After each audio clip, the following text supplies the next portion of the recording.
Yesterday, Juwan Howard did what Juwan Howard's been doing, act like an idiot. Juwan Howard behind the scenes has been acting like a complete idiot. There are all kinds of stories. You know, he threatened an ESPN announcer, kind of threatened, "You giving me lip?" is what he told the guy. I mean, I've told you this last week. Juwan Howard has been doing this, and the athletic director, the sports information folks, they've known way before this.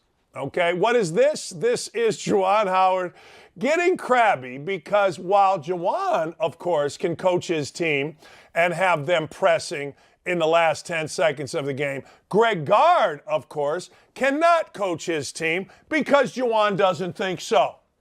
Juwan, who after Gard called the timeout so that he wouldn't turn the ball over with, by the way, Juwan's team pressing backups, got all crabby because we're all supposed to acquiesce to Juwan.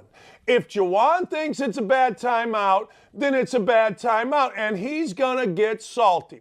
Juwan Howard got his ass kicked last night, and he acted like a little batch, if you want to know the truth. Look, I coached as a head coach for 11 years, 10 and a half.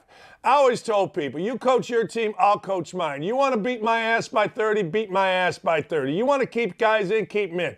You coach your team. I don't know why you're doing certain things that you do, but do them. It goes back to this whole fake thing that they've always had at Michigan with the Fab Five and all, the fake tough thing. Like Beeline brought a hell of a culture in there.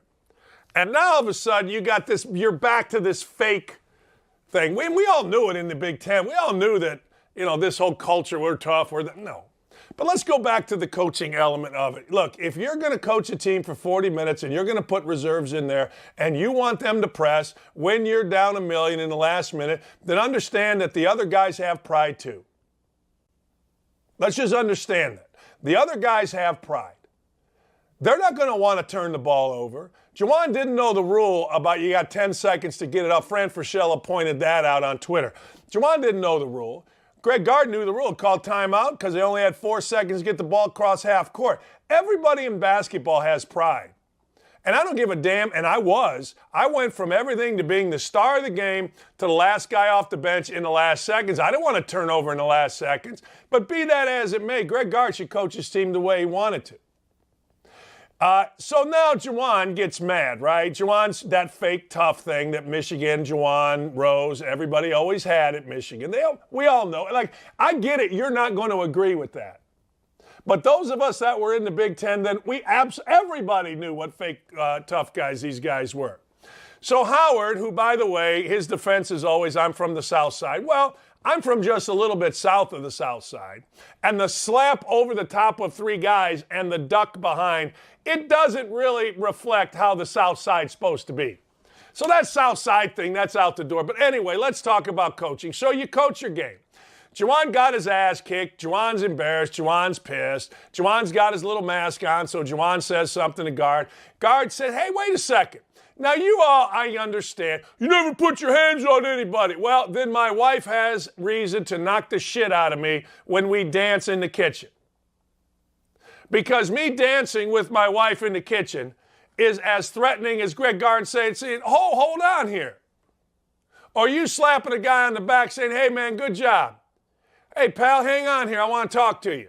Yes, you never put your hands on a man. Shut up. Shut the hell up. You never punch a guy. You never slap a guy. You never grab a guy. But when you say, hey, wait a second. You made your little comment. You're walking off like a little batch. Let's talk about this.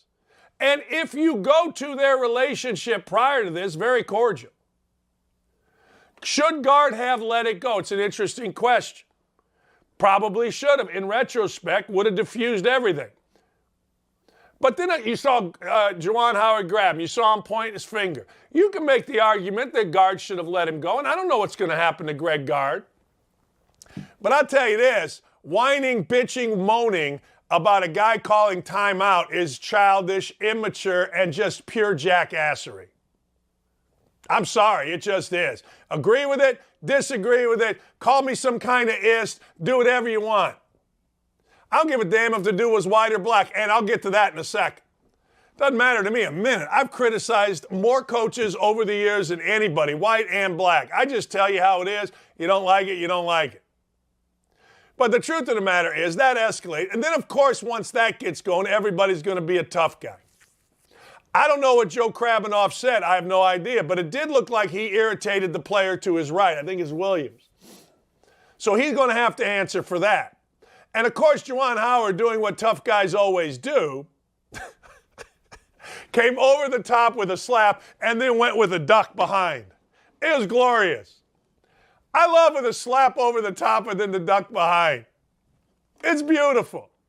Somebody asked me, what would I do? What would I have done? I'll tell you what I would have done. I would have tried to get through the myriad of people that Howard was once again, and I'll get into once again, hiding behind. Then when he turned and ran, because that seems to be who Howard is, I would have ran after him, had a heart attack, ended up in the hospital with quadruple bypass surgery. That's what would have happened to me.